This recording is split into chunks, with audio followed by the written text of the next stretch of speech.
बच्चों, आज जो है शिक्षा का भारत में विकास पाठ लेकर प्रारंभ है। ठीक है ना? इस समय हमें इस संदर्भ में देखना है कि प्राचीन भारत में, मध्यकालीन भारत में और आधुनिक भारत में, ठीक, ज़्यादातर जो है सिविल सर्विसेज की परीक्षा प्राचीन भारत से ही आती है, क्योंकि उस समय शिक्षा की एक नींव पड़ती है। ठीक है, अतः प्राचीन भारत का सिलेबस, पाठ्यक्रम, शिक्षा प्रणाली जटिल थी, उससे संबंधित प्रश्न आते हैं। मध्यकाल में हुआ क्या कि एक प्रकार की धार्मिक क्रांति, बौद्धिक क्रांति नहीं कह सकते, ठीक है ना, क्या हुई थी? धार्मिक क्रांति, धार्मिक क्रांति और राजनीतिक क्रांति, जिससे एक धर्म आया और राजनीति में परिवर्तन हुआ। कौन सा धर्म आया? इस्लाम धर्म भारत में। ठीक है ना? उससे हुआ क्या कि भारत की जो प्राचीन परंपरागत शिक्षा प्रणाली थी वो तो यूं की तो चलती रही, लेकिन जो एक नया वर्ग उत्पन्न हुआ जो इस्लाम को मानने वाला था, जिनके हाथ में सत्ता थी, उन्होंने अपने लोगों को, अपने धार्मिक लोगों को एक शिक्षा प्रणाली दी। ठीक है नहीं? हालांकि उनकी शिक्षा प्रणाली शब्दों में हेरफेर है, लेकिन कहानी वही घूम के आ जाती कि इतिहास अपने आप को दोहराता है। कहा जाता है कि इतिहास अपने आप को दोहराता है। आप जिस क्रम से चले थे, जिस बर्बरता, जिस असभ्यता से आप चलते हैं, इतिहास बताता है जिस आप असभ्यता से चलते हैं, फिर सभ्यता का निर्माण होता है, फिर सभ्यता ऊंचाई पर पहुंचती है। और होता क्या है? ऊंचाई से एकाएक जो है कहीं ना कहीं संसार किसी ना किसी कोने में कोई ना कोई वर्ग ऐसा होता है जो भूख से पीड़ित हो, जो शिक्षा का जिसमें अभाव हो, जिसमें संस्कारों का अभाव हो, जिसकी सामाजिक राजनीतिक व्यवस्था चरमरा गई हो, वो लोग कहीं ना कहीं से एक धूमकेतु की तरह आएंगे और नई सभ्यताओं को नष्ट कर देंगे। ये जो पुरानी सभ्यताएं हैं उनको नष्ट कर देते हैं और नई सभ्यता स्थापित कर देते हैं। कहीं भी देख लीजिए, ठीक है ना? भारत में भी आर्य सभ्यता, पहले सिंधु घाटी सभ्यता चली अच्छे से, आर्य लोग आए, उन्होंने उनके नगरों को तोड़ दिया। ठीक नहीं? अब उनकी शिक्षा प्रणाली क्या थी ये तो मालूम नहीं, लेकिन हाँ वो लोग शिक्षित थे। क्यों थे शिक्षित? क्योंकि उनकी लिपि मिली है। ये हमारे देश का दुर्भाग्य है कि अभी तक जो है हम सिंधु घाटी सभ्यता की लिपि को नहीं पढ़ सकते। इतिहासकार बहुत लोग लगे हुए हैं, लेकिन उस पर यह पूर्ण रूप से ये नहीं कहा जा सकता कि हाँ अब इस शब्द का यही मतलब है, क्योंकि वो भाव चित्रात्मक लिपि है सिंधु घाटी सभ्यता की। यानी उसमें जो है, जो अक्षर है वो चित्रों के माध्यम से भावनाओं को प्रकट करते हैं, इसलिए उसे क्या बोलते हैं? भाव चित्र। ठीक है? मछली का चित्र बना दिया, शिकार का चित्र बना दिया। तो उनकी उस समय की लिपि का विकास भी इसी प्रकार से होता है। ठीक है? लिपि का विकास इसी प्रकार से होता है। तो व्यक्ति पहले भावनाओं को प्रकट करता है चिन्हों के द्वारा। ठीक है ना? तो फिर जो है वही चिन्ह क्या कहते हैं? वही चिन्ह लिपि का काम करने लगते हैं। एक ही भावना को प्रकट करने के लिए एक ही शब्द बार बार लिखा जाए तो वो लिपि हो जाती है। ठीक? तो उसके बाद आदि लोग आए। आदि लोगों की लिपि और भाषा दूसरी थी। ठीक है?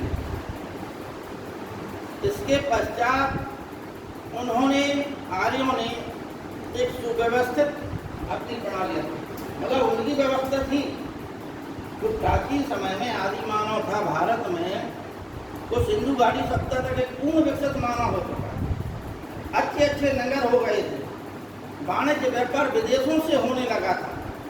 लेकिन एकाएक क्या होगा कि जिन्हें हम कुछ भी कह लें तो आक्रमणकारी के रूप में आए, जैसे भी आए, लेकिन सिंधु घाटी सभ्यता को नष्ट किया गया। ठीक है नहीं? ये भी विवाद का विषय है कि आर्य कौन थे। सब इतिहासकारों के अलग अलग मत है कि आर्य कौन थे, कहाँ के रहने वाले थे। ठीक, क्योंकि आर्य जो है, जैसे एक शब्द है असुर, ठीक है ना। मेसोपोटामिया सभ्यता में 3 सभ्यताएं पनपी थी, सुमेरियन सभ्यता, बेबीलोनियन सभ्यता और अंतिम सभ्यता थी असीरियन सभ्यता, ठीक है ना। तो वह सभ्यता के निर्माता असुर थे। कौन थे? असुर। समझ में आई बात?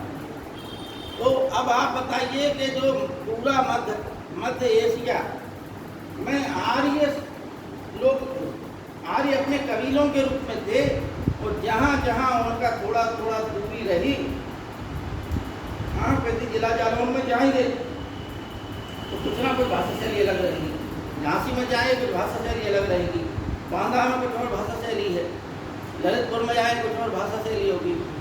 कुछ ही कोष पे भाषा शैली में थोड़ा बहुत परिवर्तन आ जाता है, ठीक है।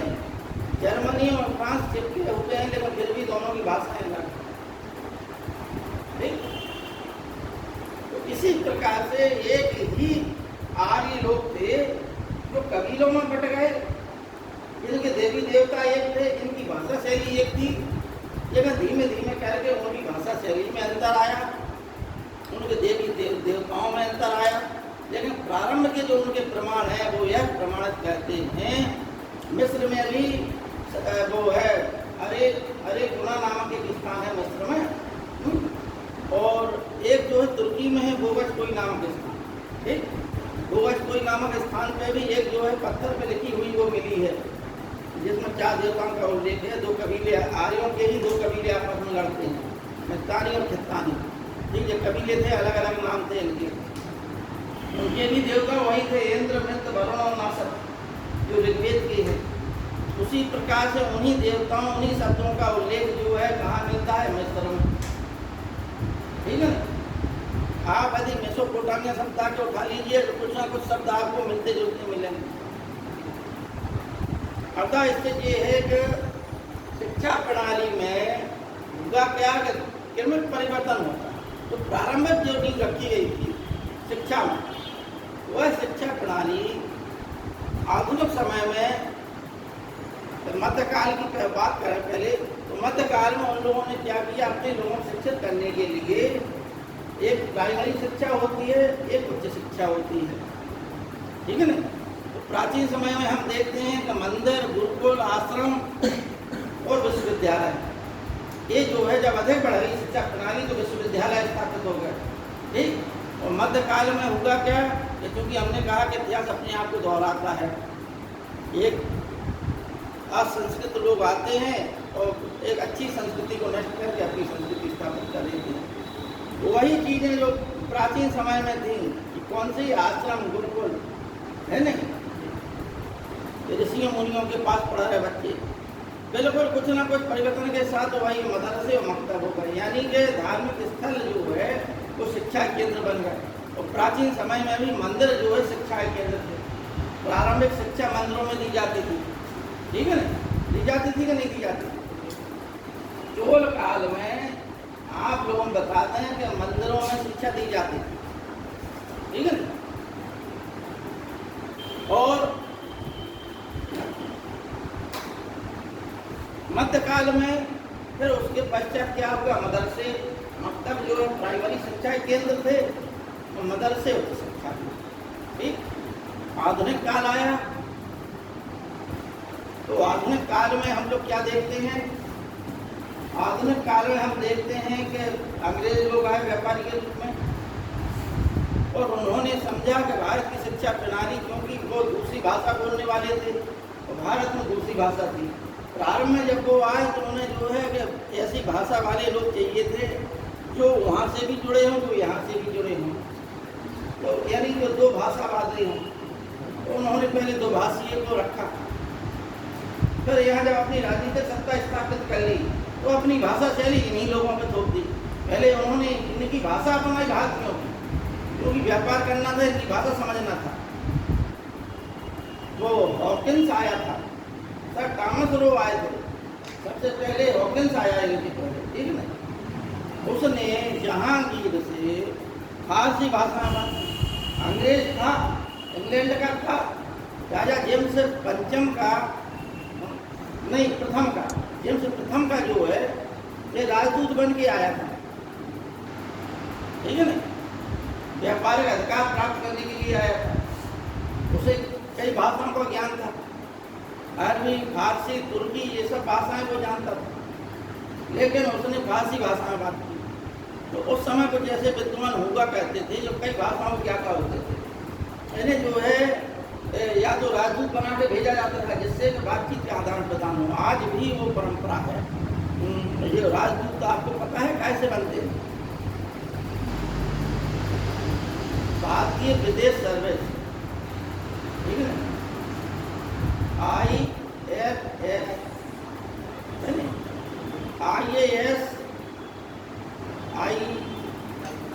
IPS, IFS, इन्हीं में जो कुछ अलग अलग IES होता है, जो बीटेक एमटेक वाले लोग होते हैं वो IES बन जाते हैं, ठीक है ना।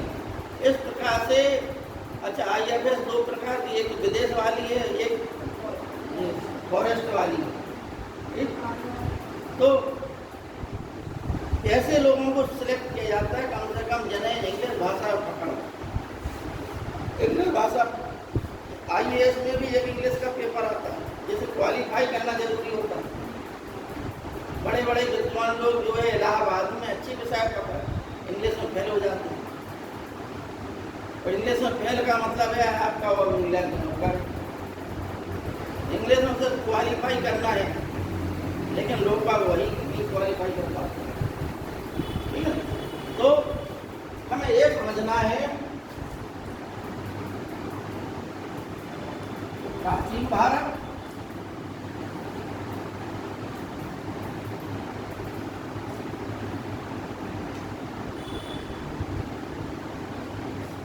मध्यकालीन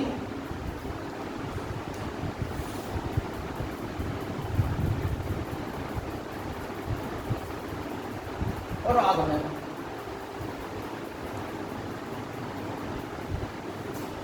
ठीक, यहाँ पर जो संस्कृति थी वो आर्य संस्कृति थी।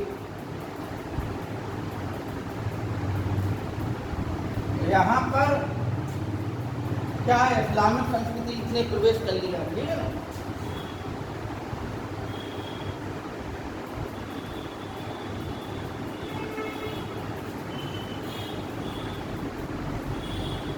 और यहाँ पर जो है क्या होगा, अंग्रेज लोग आ गए।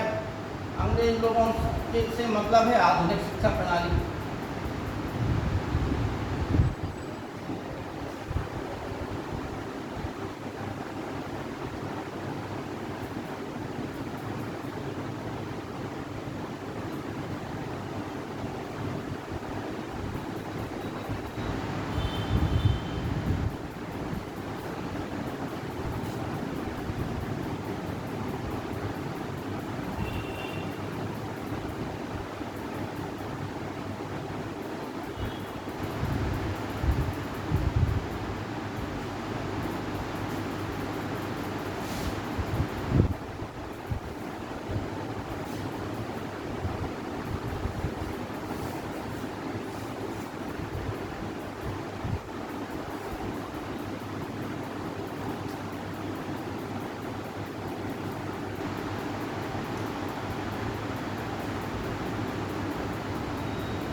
प्राचीन समय में आश्रम थे, गुरुकुल थे, विश्वविद्यालय थे। मकतब और मदरसा था, चर्च और कॉन्वेंट स्कूल थे, ठीक है ना। यहाँ पर कौन विषय पढ़ाए जाते थे?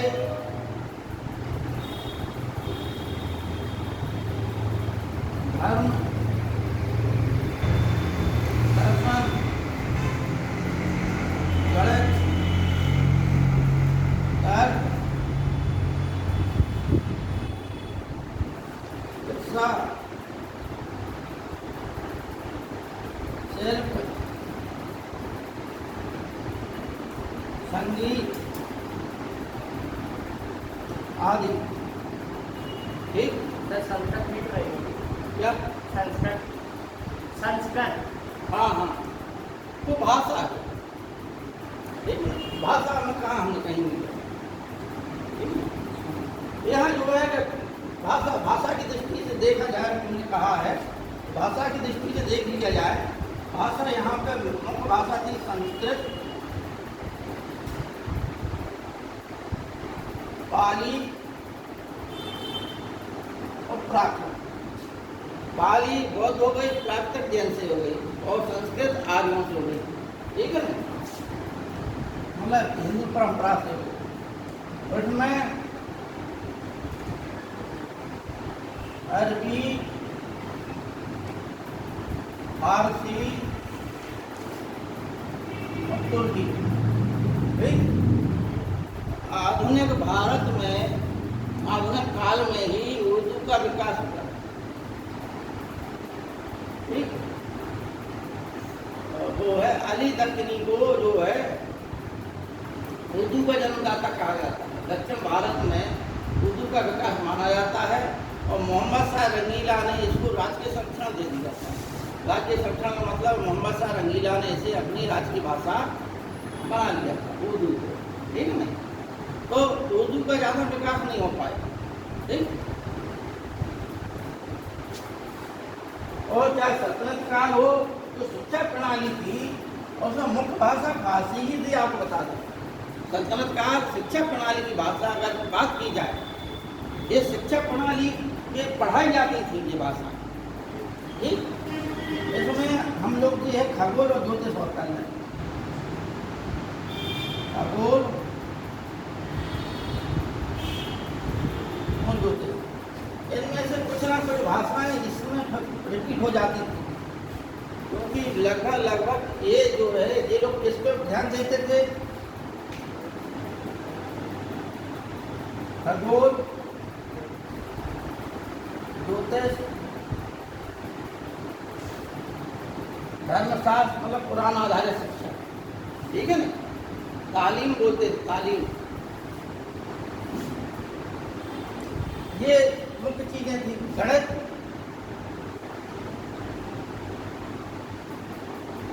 तो यहाँ पर क्या होगा, यहाँ जो है विज्ञान को पेश करता है। विज्ञान जो है एक व्यवस्थित रूप में, जैसे कणाद ने परमाणुवाद दिया हमारे देश में, ठीक है ना। लेकिन अंत में होगा क्या कि कणाद हों या और भी दार्शनिक चिंतक हों हमारे देश में, नागार्जुन हुए हैं, बारह मेहर हुए, भास्कराचार्य हुए, आर्यभट्ट हुए, ये कहीं ना कहीं से इन लोगों की सोच में हल्की सी चूक हो गई। इन्होंने हर चीज़ को जो है धर्म से कहीं ना कहीं जोड़ दिया। अच्छा, इनके बाद जो आने वाले लोग थे उन्होंने उसको जो है उस सोच को आगे नहीं बढ़ाया। हम लोगों ने वही सिद्धांत बहुत पहले, हजारों वर्ष पहले जान लिए थे, जो बाद में अंग्रेज लोगों ने उनको जो है जान के खोज की, और आज हम ये सब चीज़ों आधुनिक यंत्रों के युग में जी रहे हैं, ठीक है ना। लेकिन इसका कारण क्या था? ये सब चीज़ें जो है हमारे जैसे पाई का मान सर्वप्रथम जो है आर्यभट्ट ने दिया था, आज भी वही मान है। शून्य का आविष्कार भारत को माना जाता है।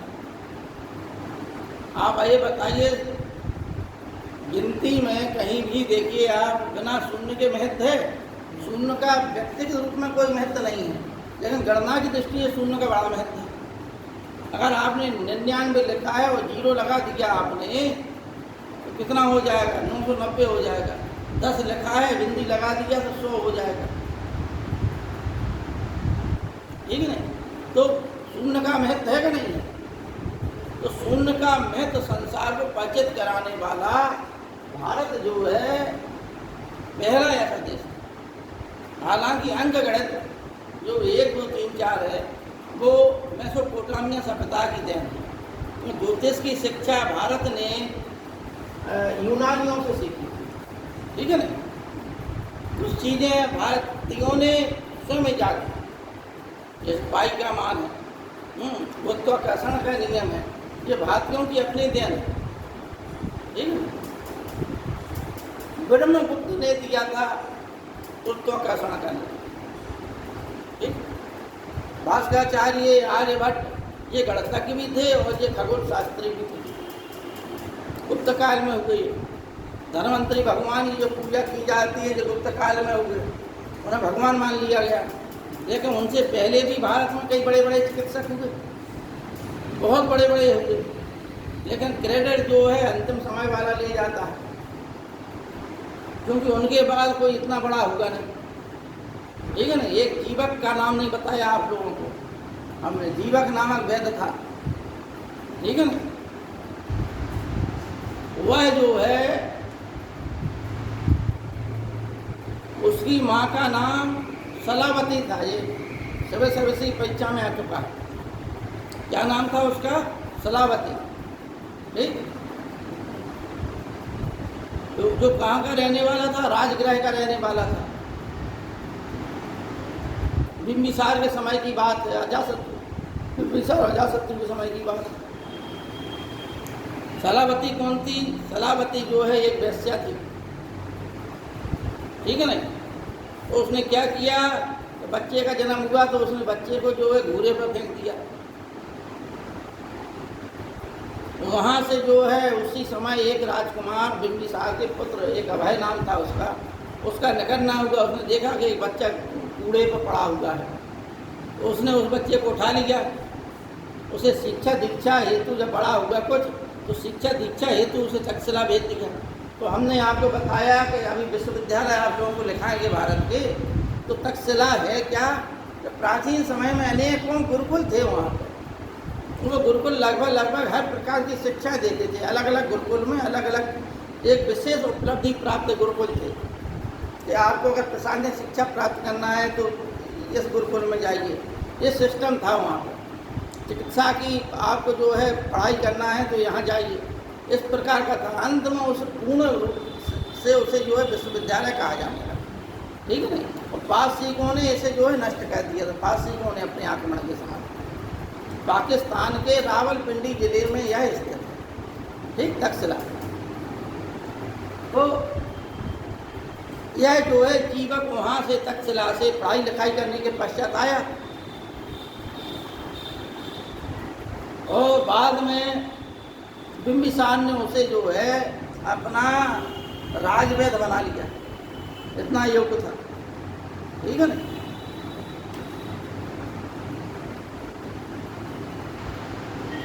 तो प्रद्योत एक उज्जैन का राजा था, उसको पांडु रोग हो गया। उसके इलाज के लिए बिंबिसार ने उसको जीवक वैद्य को भेजा था, जिसने उसका रोग ठीक कर दिया था, ठीक है ना। लेकिन जीवक से पहले भी भारत में कौन थे? अश्विनी कुमार। आर्यों के जो चिकित्सक हैं वो कौन थे? नासत या अश्विनी कुमार, ठीक है ना। कौन थे?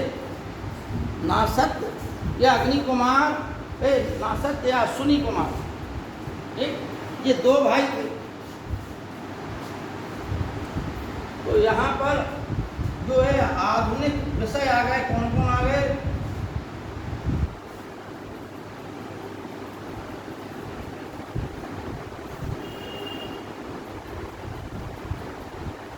ये मुख्य रूप से विज्ञान इसमें प्रवेश कर गया, ठीक है ना। विज्ञान ने जहाँ प्रवेश कर दिया, विज्ञान आप लोग जानते हैं विज्ञान क्या है? व्यवस्थित अध्ययन को हम विज्ञान कहते हैं, है नहीं। क्रमबद्ध अध्ययन को हम विज्ञान कहते हैं, ठीक। तो यहाँ पर आधुनिक शिक्षा प्रणाली में मुख्य जोर उनका किस पर रहा? विज्ञान पर। और प्रारंभिक शिक्षा जो है आधुनिक काल में किसने दी? जो पादरी लोग थे उन्होंने दी। ठीक है ना। हेनरी बेबिंगम डेरोजियो और विलियम जोन्स ने जो है अपनी अलग अलग संस्थाएं स्थापित की थी। हेनरी बेबिंगम डेरोजियो को तो जो है आधुनिक बंगाल में शिक्षा प्रणाली का जनक कहा जाता है। ठीक। एशियाटिक सोसाइटी ऑफ बंगाल की स्थापना विलियम जोन्स ने की थी 1784 में। ठीक है नहीं। ये स्कूल खोले जा रहे थे उसी समय। अंत में परिवर्तन क्या है, राजा राममोहन राय ने भी हिंदू कॉलेज, बनारस कॉलेज, ठीक है ना, वेदांत सोसाइटी आदि की स्थापना की शिक्षा देने के लिए। लेकिन एकाएक मोड़ आया 1813 में। 1813 में जो अधिनियम बनाया गया उसमें एक बात आई आधुनिक काल में कि शिक्षा पर 1 लाख रुपए व्यय किया जाए। ठीक है ना। भाई इतना उल्लेख कर दिया शिक्षा पर व्यय किया जाए 1 लाख रुपए, लेकिन वह 1 लाख रुपए किस शिक्षा पर व्यय किया जाए ये विवाद का विषय हो गया। कम से कम 20 वर्ष तक ये विवाद बढ़ता गया। अंत में 1833 में लॉर्ड विलियम बेंटिंग के समय एक समिति बनाई गई। उसमें 2 गुट बन गए, एक प्राच्य गुट और एक पाश्चात्य गुट, है नहीं। प्राच्य गुट का मतलब है जो पूर्वी भाषा प्रणाली को, भारतीय भाषा प्रणाली को स्वीकार करने वाले थे। उन्होंने कहा कि भारतीयों की जो शिक्षा पद्धति है उसी शिक्षा पद्धति से भारतीयों को शिक्षा दी जाए। और पाश्चात्य वालों का ये कहना था कि ये लोग पुरानी शिक्षा प्रणाली से आधुनिक रूप से व्यवस्थित नहीं हो सकते। यदि इन्हें आधुनिक बनाना है, आधुनिक समय से जोड़ना है, तो इनकी शिक्षा प्रणाली में ऐसी कोई वो नहीं है कि जिससे जो आधुनिक ज्ञान प्राप्त कर सके। इनको वैज्ञानिक कोई जानकारी नहीं है, इनको आधुनिक ज्ञान की गणित की जानकारी नहीं है। ठीक है नहीं।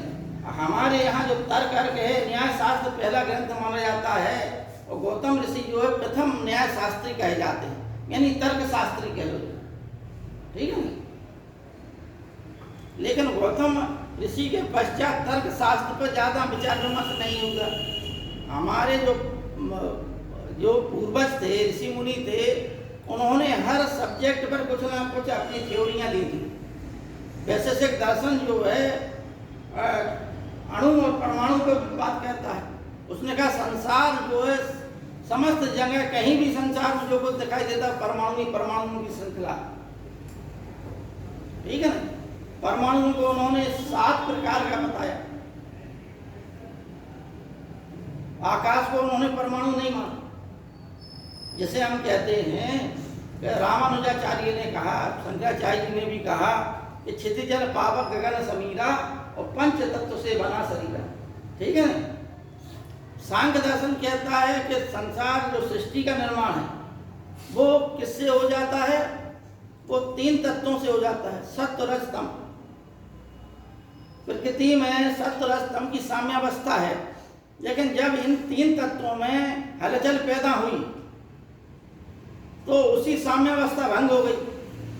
ठीक है नहीं। भाई आप दिमाग से एकदम शांत है और कोई आगे एक गाल में चाटा मार दे, दिमाग की पूरी जो है आपकी तंत्रा खत्म हो जाएगी, है नहीं, और उद्वेग उत्पन्न हो जाएगा। ठीक। दिमाग जो अस्थिर हो जाएगा। उसी अवस्था समझिए कि आप शांत हैं, वह अवस्था साम्यावस्था अवस्था है, जिसकी प्रकृति बिल्कुल शांत अवस्था। इसमें सत्य रज तम जो है ना तो पवित्र विचार उत्पन्न वैसे हो रहा है, ना क्रियाशीलता उत्पन्न हो रही कि मारो कूटो लूटो धन इकट्ठा करो, और ना ही आलस आ रहा। बिल्कुल समता बनी हुई है। हुआ क्या कि किसी ने चाटा जैसे ही मारा आपको क्रोध उत्पन्न हुआ। क्रोध हुआ यानी रजो गुण और तमो गुण की प्रवृत्ति हुई, तो साम्य अवस्था भंग हो गई। उसी प्रकार से सांख्य दर्शन कहता है इन 3 तत्वों में जब साम्यावस्था भंग हो जाती है, समानता भंग हो जाती, कोई तत्व ज्यादा कोई तत्व कम, तो प्रकृति की साम्यावस्था भंग होने सृष्टि का निर्माण हो जाता है। जैसे हम कहते हैं ये जो जगत दृश्य दिखाई देता है वो प्रकृति की देन है। प्रकृति मतलब कृति से पहले जो है वो प्रकृति है, ठीक है ना। प्रकृति से पहले जो है वो क्या है, वो कृति है। कृति क्या, सृष्टि है, ठीक है ना। तो इस प्रकार से जो हमारे विद्वानों ने शिक्षा प्रणाली दी, उस शिक्षा प्रणाली को हम लोग नहीं बढ़ा पाए। यूनान में भी अरस्तु, प्लेटो, सुकरात, जिस प्रकार से हमारा दर्शन जो है, हमारे यहाँ दर्शन जो धर्म का विषय हो गया और पश्चिम में दर्शन जो है धर्म से अलग हो गया। इसलिए वो बढ़ते बढ़ते धर्म से अलग होते होते वो चिंतन पे आगे पहुंचा, ठीक है ना। आधुनिक दर्शन का पिता देकार्त को कहा जाता है। वो एक गणतज्ञ था देकार्त, लेकिन दर्शन की बात कर रहा। क्यों? उसका स्टेटमेंट था देकार्त का कि आई थिंक देयरफॉर आई, मैं सोचता हूं इसलिए मैं हूं। इसी बात पर पूरा दर्शन है। अब समझना आप लोग, मैं की सत्ता स्थापित हो रही है। ये शिक्षा प्रणाली है, यहाँ पर कितना शिक्षा प्रणालियों में फेरबदल हो रहा। आज से हजारों वर्ष पहले जब यूनान की सभ्यता थी, उसके पश्चात रोम की सभ्यता आई, वो भी हजारों वर्ष पहले, ईसा से कई हजार वर्ष पहले की सभ्यताएं हैं। तो उस समय जब पाइथागोरस यूनान में था, उस समय महात्मा बौद्ध महावीर स्वामी भारत में थे। उसी समय चीन में कन्फ्यूशियस लात्सो थे। उसी समय जापान में कोई संत हुए थे, क्या नाम उनका, साओ था ना, क्या नाम था, ऐसे ही कुछ नाम था, ठीक है ना। यानी संसार के हर कोने में कोई ना कोई विद्वान था। जरथुस्त्र ईरान में था उसी समय। संसार जो है प्रकाश से आलोकित था, शांति का युग था। अब सुकरात ने क्या दिया संसार को? सुकरात ने कहा कि नाउ द योरसेल्फ, अपने आप को जानो। सुकरात ने क्या दिया? अपने को जानो। दर्शन है, इसमें आप जितने घुसते चले जाएंगे, अपने आप ही को तो आदमी नहीं जानता है कि आप हैं क्या। आप हड्डी हैं, आप खाल हैं, आप आंख हैं, आप बाल हैं, आप हैं क्या। इस पर चिंतन करना है, ठीक है ना। हमारे भारतीय ऋषियों ने इसी शब्द को क्या नाम दिया? तत्त्वमसि, वह तू है। अहम ब्रह्मास्मि, मैं ब्रह्म हूं। इसी चीज को मध्यकाल में सूफी संत मंसूर कहता है, अनलह, मैं ही ईश्वर हूं। अयम आत्मा ब्रह्म, आत्मा ही ब्रह्म है। ये चार वेद हैं, चारों वेदों के चार महावाक्य हैं, ठीक है ना। इस प्रकार से जो सुकरात कह रहा है, सुकरात का शिष्य प्लेटो हुआ, प्लेटो का शिष्य अरस्तु हुआ और अरस्तु का शिष्य सिकंदर हुआ। तो सुकरात ने जो शिक्षा प्रणाली, सुकरात कौन सी शिक्षा प्रणाली दे रहा था? सुकरात की शिक्षा प्रणाली को हम डायलेक्चुअल बोलते हैं, संवाद से। क्या बोलते हैं? सुकरात कहता क्या था? घर से पूर्णता फ्री था, घर की कोई जिम्मेदारी नहीं थी, ना जिम्मेदारी को निभाने वाला था। जो दार्शनिक होता है वो दंड प्रकार का होता है, जो जिम्मेदारी निभाना नहीं चाहता, ठीक है ना। जो जिम्मेदारी निभाता है वो जिम्मेदारी में फंस जाता है बुरी तरीका से। उसके पास इतना सोचने के लिए समय नहीं रहता है, हाय ये हमारे, हाय वे हमारे, इसी में पूरा संसार चला जाता है उसका, है ना। तो लेकिन जो दार्शनिक होते हैं वे जो करना चाहे वो करते हैं, ठीक है ना। सुकरात को ना अपने बच्चों से मतलब था, ना पत्नी से। सुबह शाम गया, खाना खाया पिया और अपना फिर खड़ा हो गया मार्केट में। वो कहाँ बैठता था? मार्केट के बीच चौराहे पर बैठता था। वहीं पे कोई गुजर रहा, उसको पकड़ लिया, बोलने लगा। लोग प्रश्न पूछे, वो संवाद अदायगी का था। गीता में अर्जुन प्रश्न पूछते हैं कृष्ण से, पूछते हैं कि नहीं? तो गीता भी किस पे आधारित? संवाद शैली है कि नहीं? वही संवाद शैली पे आधारित जो है सुकरात के कथन थे, ठीक है नहीं? अंत में उसने जब ये बात कही कि अपने आप को जानो, ईश्वर कुछ नहीं है,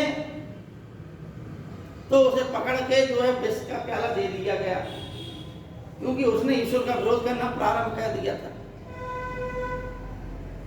अब देखिए आप, आधुनिक शिक्षा प्रणाली किस पर टिकी हुई है?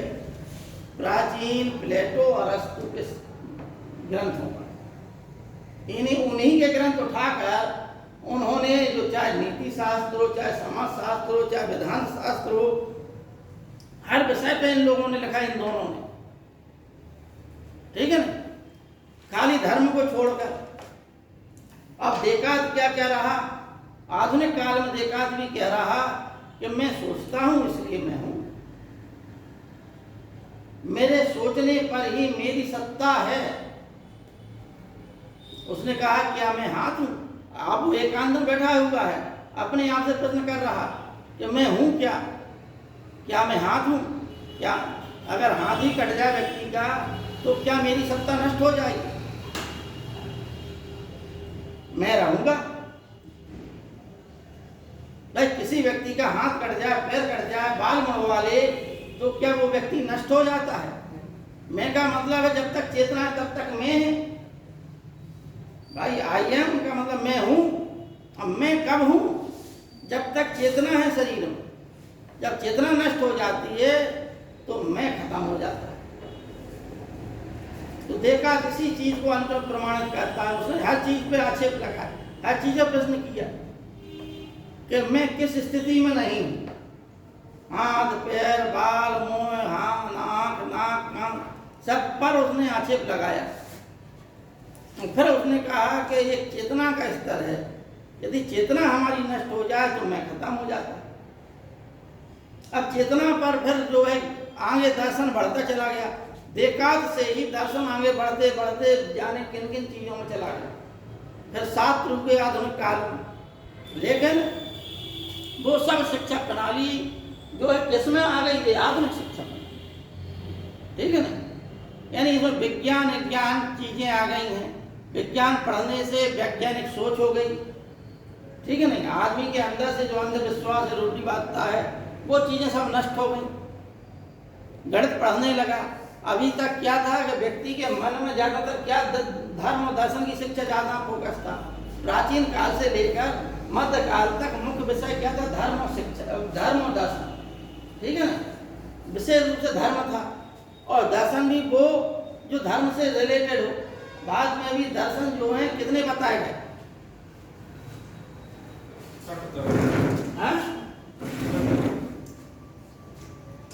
देखिए दर्शन जो है शिक्षा प्रणाली का एक बहुत बड़ा अंग था। दर्शन को दो भागों में बांटा गया।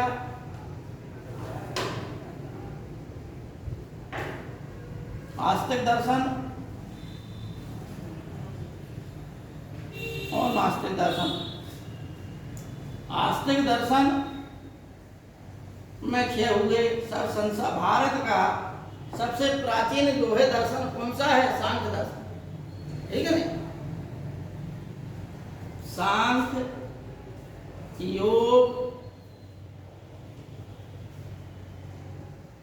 सांख्य, योग, न्याय,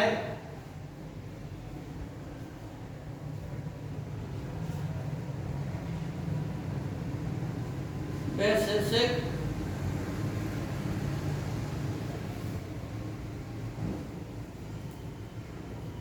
मीमांसा, यानी इसे बोलते हैं पूर्व मीमांसा और उत्तर मीमांसा। जैसे हम बोलते हैं वेदांत। पूर्व मीमांसा के जैमिनी होंगे। अब ये जैमिनी कौन थे? जैमिनी जो है वेद व्यास जी के शिष्य थे, ठीक है ना? यहाँ से बादरायण जी, बादरायण, वैशेषिक के कणाद, न्याय के गौतम ऋषि, योग के पतंजलि, सांख्य के कपिल। इन्हीं शब्दों में सब में सूत्र लगा दीजिए तो ये क्या है, इन सबके ग्रंथ हैं। पहले जो ग्रंथ मिले हैं जैसे सांख्य सूत्र कपिल ऋषि का लिखा हुआ ग्रंथ है सांख्य सूत्र, ठीक है ना। ईश्वर कृष्ण ने इस पे जो है अपना एक लेख लिखा, वो है जो है सांख्य काका के नाम से जाना जाता, ठीक है ना। इस प्रकार से इन पर जो है अन्य इनके अनुयायी लोग थे, उन्होंने कहीं ना कहीं कुछ ना कुछ भाष्य लिखा है इन पर, ठीक है ना। वो अलग रूप में और भी क्या नाम इन चीजों की व्याख्या करते हैं।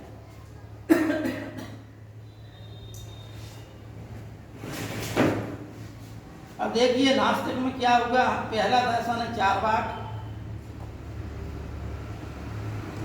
दूसरा जैन धर्म,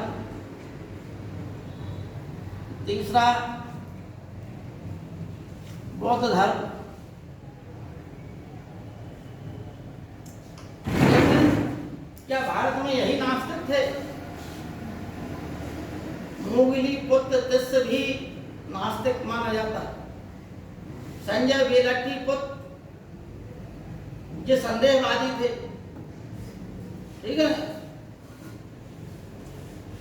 अजीत केस कंबलेन उच्छेदवादी थे।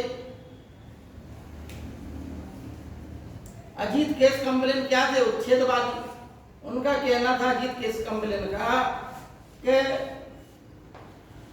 व्यक्ति के मरने के बाद सब कुछ नष्ट हो जाता है। समझना बात को? इसका कहना था अजीत केस कंबलेन, ठीक है।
अजीत केस कंबलेन का क्या कहना था? इनका ये कहना था कि मरने के पश्चात सब कुछ नष्ट हो जाता है।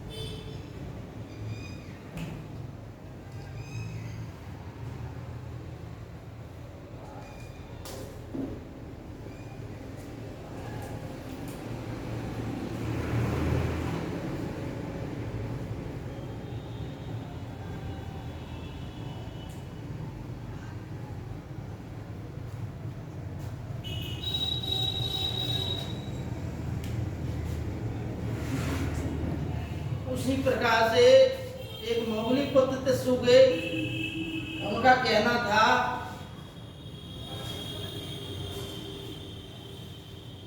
कि हम जीवन में कुछ भी करें या ना करें वो भाग्यवादी कहे जाते हैं, ठीक है नहीं।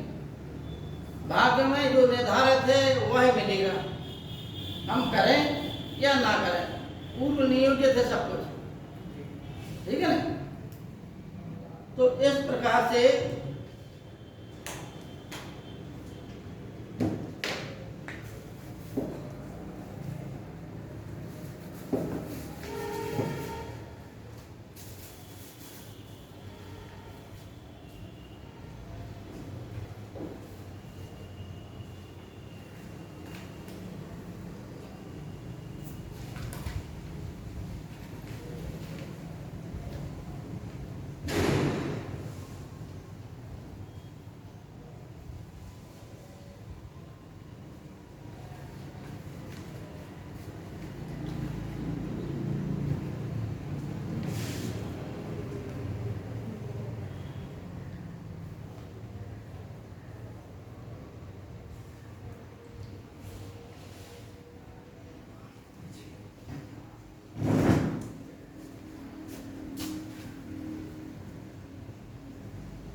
इन विश्वविद्यालयों के नाम मिलते हैं।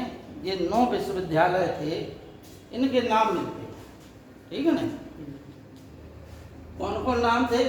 तक्षशिला, नालंदा, विक्रमशिला, उदंतपुर, सोमपुर, जगदल, वल्लभी, तरंगकूडम और कांची।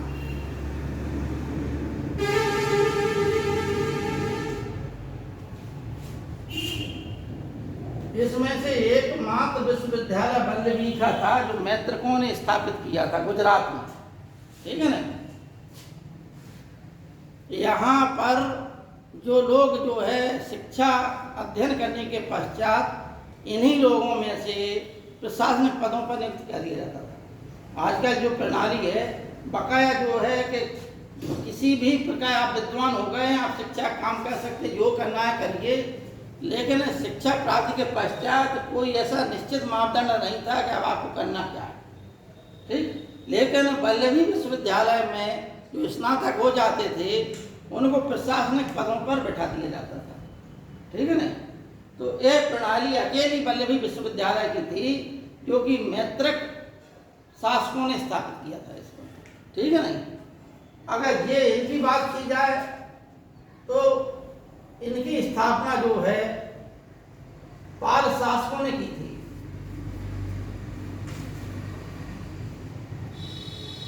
वल्लभी की मैत्रकों ने की थी, नालंदा की गुप्त शासकों ने की थी, ये चोलों ने की थी और ये पल्लवों ने।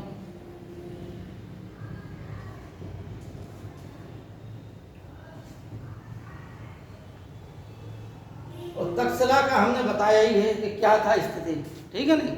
मोहन सांग ने लिखा है कि नालंदा विश्वविद्यालय या नालंदा महाविहार, पहले प्रारंभ में महाविहार बना, फिर उसके पश्चात छोटे मोटे और विहार बने, और महाविहार या विहार जो शिक्षा केंद्र होते थे, धीमे धीमे करके वो जो है एक विश्वविद्यालय बन गया, ठीक। इनमें से सबसे ज़्यादा जो ख्याति प्राप्त की थी वह था नालंदा विश्वविद्यालय। मोहन सांग के समय शक्रादित्य इसका कुलपति था।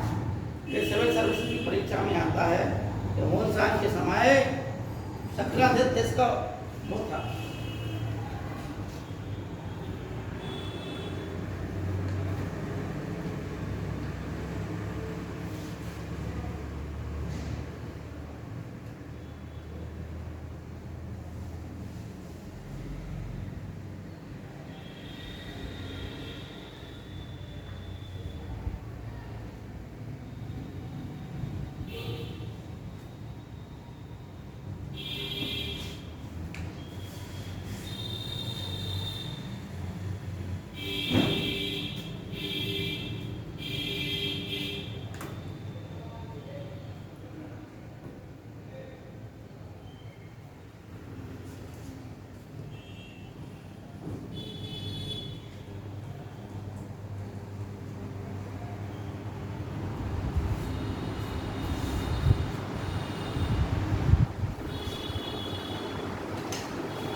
सत्यवादी के बाद पको तो कच्चा है।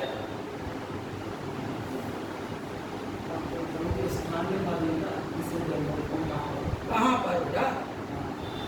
भारत विश्वविद्यालय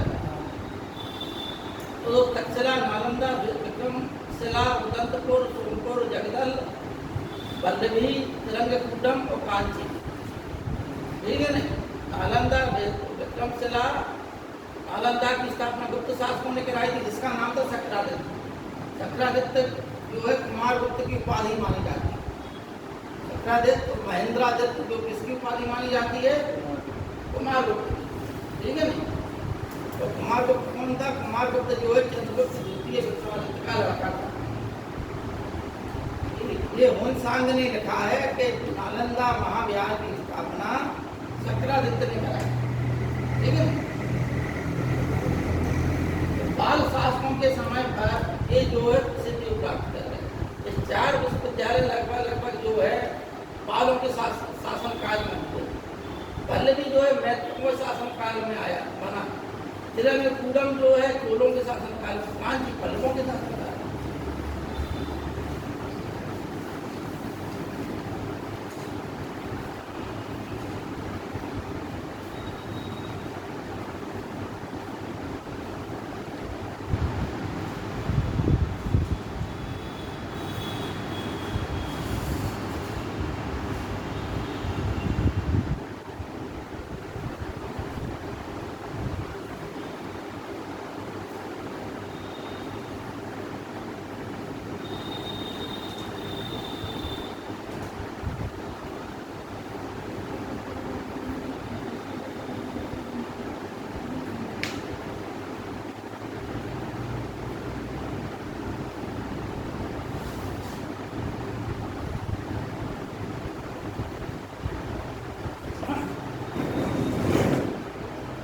आइए पुनः जो है प्राचीन शिक्षा प्रणाली पे आ जाए। हालांकि मध्यकाल में एक दृष्टि डाल देते 5 मिनट के लिए कि मध्यकाल में, स्वतंत्र काल में शिक्षा पर विशेष ध्यान नहीं दिया गया। मकतब और मदरसे तक ही सीमित रही। ठीक है नहीं? एक जो है इल्तुतमिश ने एक मदरसा स्थापित कराया था। फिरोजशाह तुगलक ने कुछ ध्यान दिया शिक्षा की ओर, सिर्फ शिक्षा की ओर उसने ध्यान दिया फिरोजशाह तुगलक ने। लेकिन मुगल काल में शिक्षा को एक व्यवस्थित रूप से बनाया। अकबर विशेष रूप से चूँकि पढ़ने लिखने में उसकी रुचि नहीं थी, लेकिन जब वह शासक बना तो उसने शिक्षा पर विशेष ध्यान दिया। ठीक है? इस प्रकार से फारसी भाषा में अध्ययन करना अनिवार्य हो गया था और सभी शिक्षा प्रणाली जो थी उस शिक्षा में, और अकबर ने ही ये कहा था कि पहले जो है बच्चों को उसकी मातृभाषा में शिक्षा दी जाए। आज इसी बात पे जोर दिया जाता है कि मातृभाषा मातृभाषा। ठीक है नहीं? और हो क्या रहा कि हम जो है ये प्राइमरी शिक्षा, जब से मेरिट के आधार पर शिक्षक बने हैं, तब से प्राइमरी शिक्षा पूर्ण रूप से खराब हो। ठीक है ना? इसलिए कि मेरिट वाले जो नकलची लोग थे वे पहुँच गए, वो शिक्षा प्रणाली धाराशायी हुई, प्राइमरी की शिक्षा व्यवस्था खत्म हुई। हुआ क्या कि जगह जगह कॉन्वेंट स्कूल खुल गए। लोग बाग प्राइमरी की जगह पर कॉन्वेंट स्कूलों में पढ़ाने लगे, चाहे कोई किसी भी वर्ग का हो, चाहे अमीर वर्ग का हो या गरीब वर्ग का। ये जरूर है कि क्वालिटी के ऊपर आदि भेजने लगा है। आज प्राइमरी में नाम लिखे होते हैं लेकिन बच्चे कम उपस्थित होते हैं। ठीक है ना? सरकार प्रयास कर रही है कि प्राइमरी शिक्षा का पुनः जो है पुराना गौरव लौट आए। तो होगा क्या कि शिक्षा प्रणाली में कुछ कमियां आ जाती हैं, इसलिए वो प्रणाली खत्म हो जाती है। आज कॉन्वेंट स्कूल जो खुल गए हैं इंग्लिश मीडियम, उससे बच्चे का क्या हो रहा है, भविष्य खराब हो रहा है। क्योंकि हर बच्चे की मेमोरी क्षमता, दिमागी क्षमता इतनी ज़्यादा नहीं होती कि वो प्रारंभ से ही इंग्लिश मीडियम पढ़ने लगे, समझने लगे। उसके लिए वो भाषा शहरी होना चाहिए घर में। ठीक है नहीं? आप घर में आलू आलू चिल्ला रहे हो तो वो पोटैटो कैसे सीखेगा? बच्चे को ऊपर दबाव डाला जाएगा अगर तुम पोटैटो बोलो। ठीक है नहीं? अब तुम जो है दिन भर आलू आलू चिल्ला रहे हो तो इसका वातावरण का भी प्रभाव पड़ता है। ठीक है नहीं? इसलिए आज के समय में कुछ बच्चों के ऊपर बड़ी बुरी स्थिति है। अभी जो सरकार ने नई शिक्षा प्रणाली बनाई उसमें भी इस बात पर जोर दिया गया। देखिए, जो मनोचिकित्सक होते हैं या मनोवैज्ञानिक होते हैं, उनका सीधा सीधा कहना वो ये समझते हैं कि बच्चे की जो मातृभाषा है, जिसमें जिन भाषा को वह समझता है, जिस भाषा को वह बोलता है, यदि उसी भाषा में उसे आगे बढ़ाया जाए तो वो जल्दी कैप्चर कर लेता है, उसको जल्दी पकड़ लेता है। अब होता क्या है कि आप potato, tomato, brinjal, lady finger के हटाओगे हैं तो उसे मालूम नहीं, क्योंकि वो तो जहाँ सामाजिक परिवेश में जो चीज़ें देख रहा है उसको ग्रहण कर रहा है नहीं। अब भैंस बंधी हुई है तो भैंस को भैंस ही बोलेगा, वो जो गाँव भर बोल रहा है। अब आप रटाया जा रहा है, स्कूल के रटाया जा रहा है कि बफेलो रटो, महीना 2 महीना लग जाते हैं बफेलो रटने में, समझना बात को।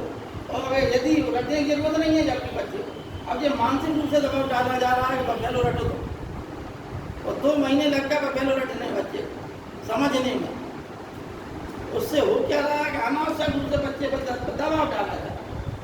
इसलिए सरकार की जो नई शिक्षा नीति है उसमें भी इस बात पर जोर दिया जा रहा कि बच्चों को उसकी मातृभाषा में ही शिक्षा, ठीक है ना।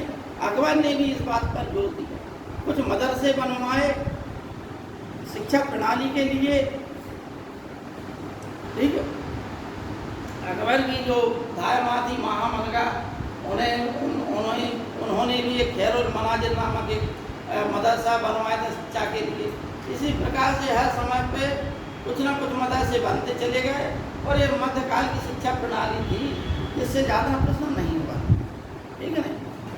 अब प्राचीन शिक्षा प्रणाली में ही ज़्यादा क्वेश्चन आते हैं, क्यों?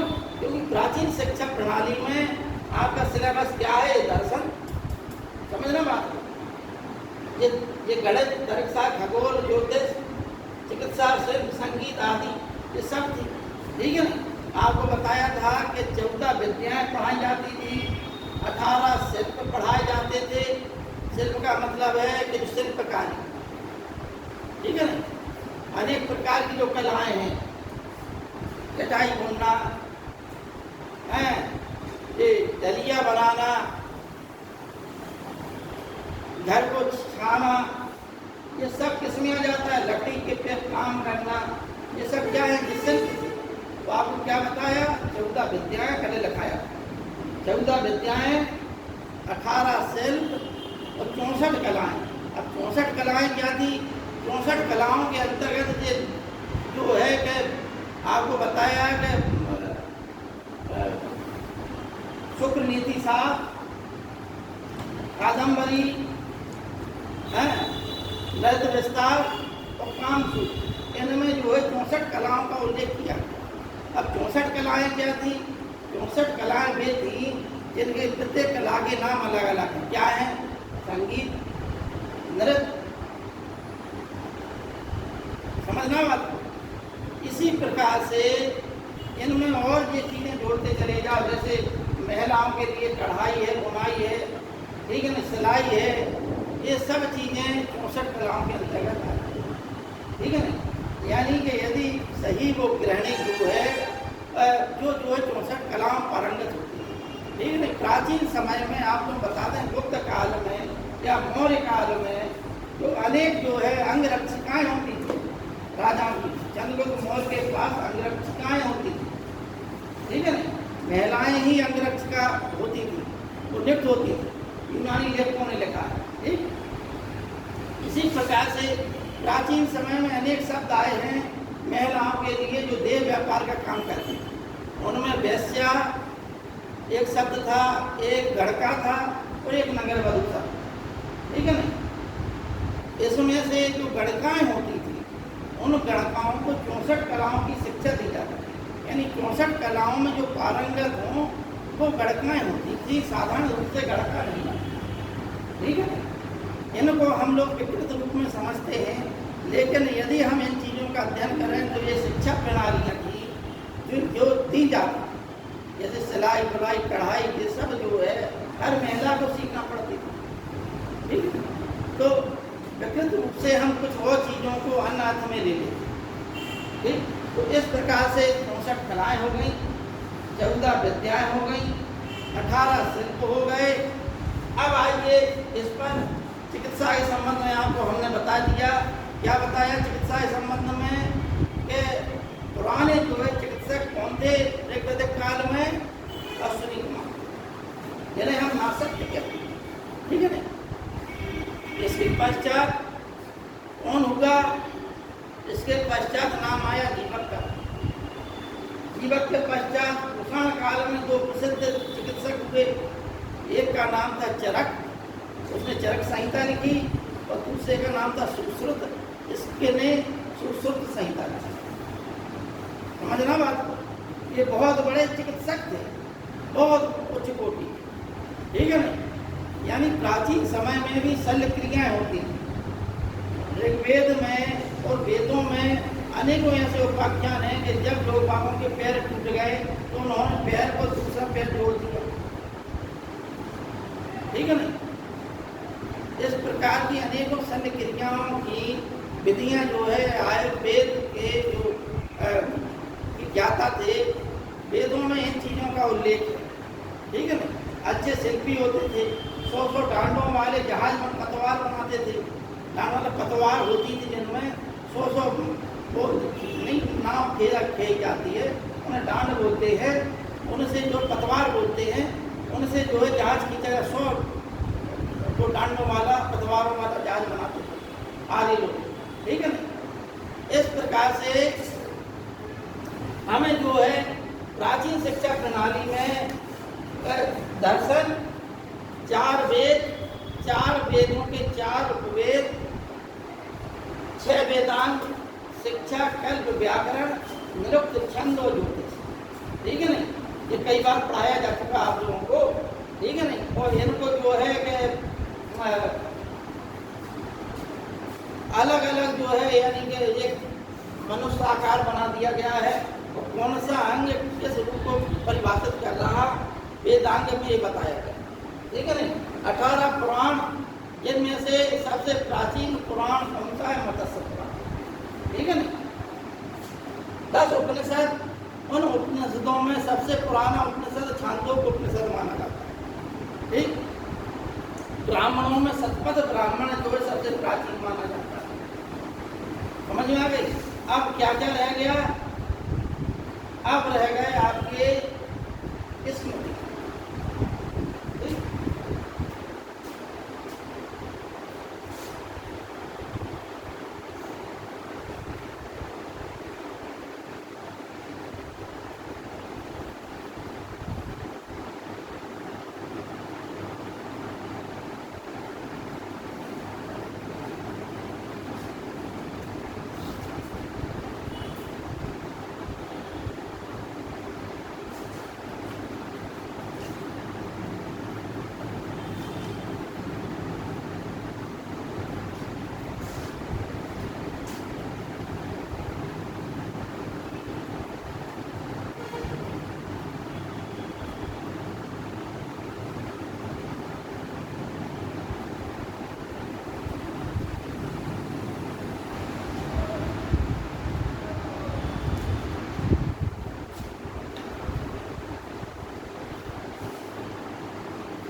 इनमें से महत्वपूर्ण है भारत, याज्ञवल्क्य, विष्णु, मनु, देवक, ये स्मृतियाँ महत्वपूर्ण स्मृतियाँ हैं। क्या? समाज को व्यवस्थित करने के लिए जिन विधि विधानों, जिन नियमों की आवश्यकता पड़ती है, उन नियमों के अंतर्गत हम जो है जिन ग्रंथों का अध्ययन करते हैं वही ग्रंथ स्मृतियाँ कहलाती हैं, ठीक है ना। सबसे प्राचीन स्मृति मनुस्मृति मानी जाती है, ठीक।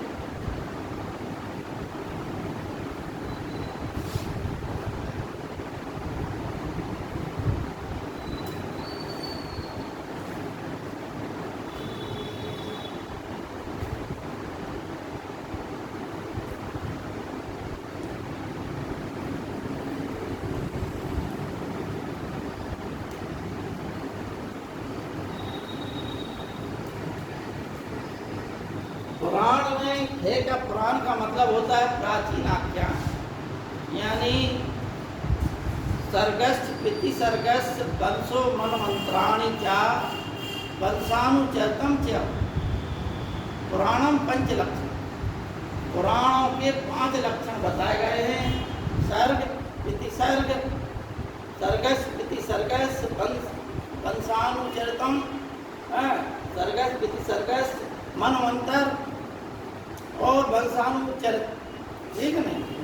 इस प्रकार से 5 लक्षण पुराणों के बताए गए हैं। सर्गस पिति सर्गस वंशो मनमंत्राणि च वंशानुचरितम च पंचम पुराणम पंच लक्षण। इस प्रकार से इसमें ऋषियों मुनियों राजाओं की आदि कहानियों का उल्लेख किया गया है इसमें पुराण। ठीक है नहीं?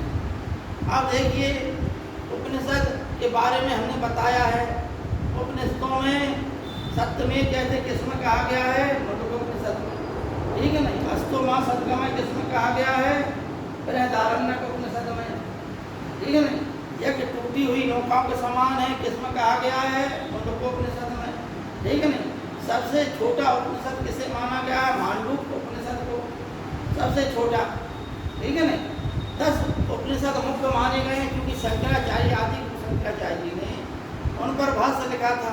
वो कौन से हैं? ईश, केन, कृष्ण, मुंडक, मांडू, ऐत्रेय और कौशिकी।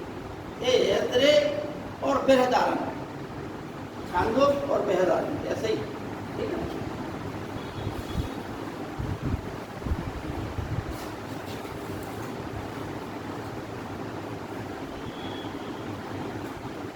ईश, केन, घट,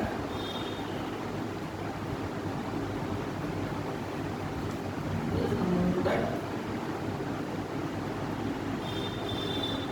मांडू,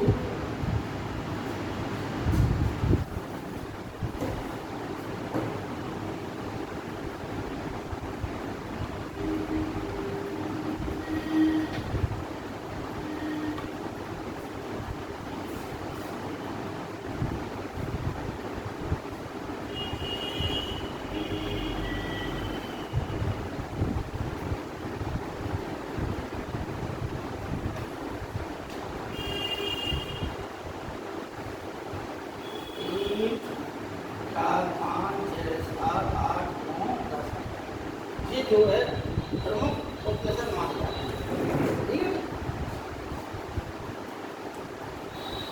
ईश, केन, घट, कृष्ण, मुंडक, मांडूक्य, ऐत्रेय, कौशिकी, बृहदारण्यक और छांदोग्य। ये 10 है जिन पर आदि शंकराचार्य ने भाष्य लिखा था। इसलिए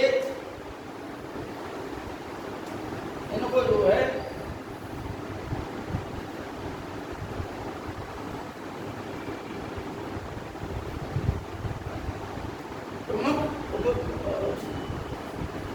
उपनिषद कहा जाता।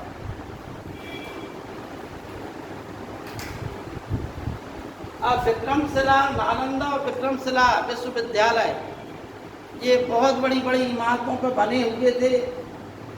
इनमें अच्छी व्यवस्था थी, लेकिन इन सबको, इन पुस्तकालय थे, इन सबको बख्तियार खिलजी ने, नालंदा और विक्रमशिला विश्वविद्यालय को बख्तियार खिलजी ने नष्ट कर दिया था। उसने इसे किला समझ लिया और आग लगा दी थी इसमें, और अनेकों जो भिक्षु थे उन सब की हत्या कर दी। ठीक है ना?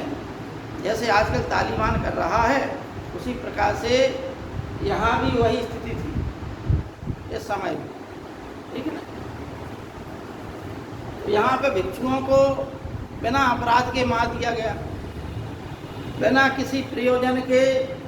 जो प्राचीन साहित्य था, भाई साहित्य से कोई दुश्मनी नहीं होती है। ठीक है नहीं? जबकि जिस समय खलीफा लोग थे, खलीफाओं का राज्य था, जब इस्लाम धर्म की उत्पत्ति हुई उस समय खलीफाओं का राज और खलीफा ही राजनीतिक शक्ति थे प्रमुख। उन्होंने भी भारत से अनेक जो है विद्वानों को बुलाकर अपनी भाषा में उन ग्रंथों का अनुवाद करवाया था, अरबी और फारसी भाषा में। ठीक है नहीं? लेकिन जैसे जैसे समय व्यतीत होता गया, इन ग्रंथों को, ऐसे ग्रंथ जो आज दुर्लभ होते, ठीक है नहीं, कुछ अंग्रेज उठा ले गए, कुछ कलाकृतियाँ अंग्रेज लोग उठा ले गए, कुछ पुस्तकें अंग्रेज लोग उठा ले गए, कुछ जला दी गई। गुरु ग्रंथ साहब जो मूल प्रति थी, वो जो है 10वें गुरु गोविंद सिंह जब युद्ध कर रहे थे औरंगजेब से, इन युद्धों के दौरान ही कहीं गायब हो गया, छूट गया। फिर पुनः संकलन कराया गया स्मृति के आधार पर।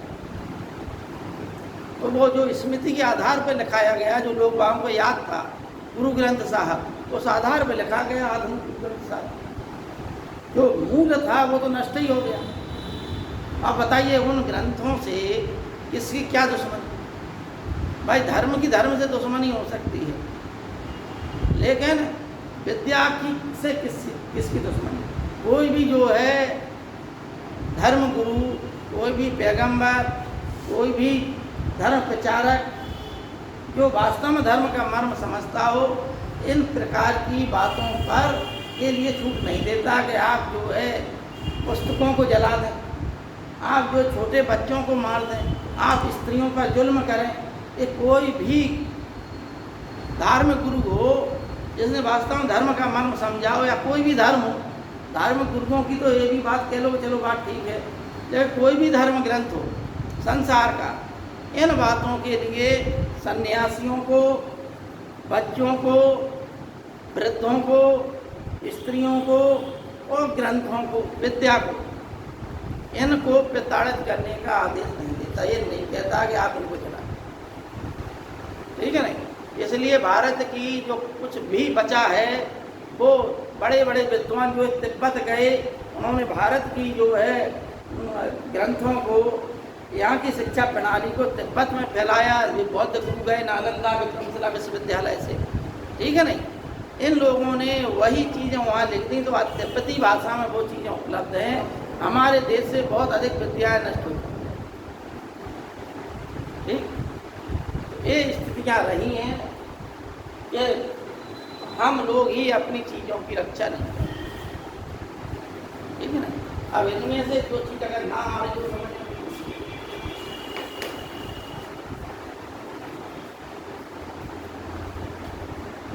देखिए कल और परसों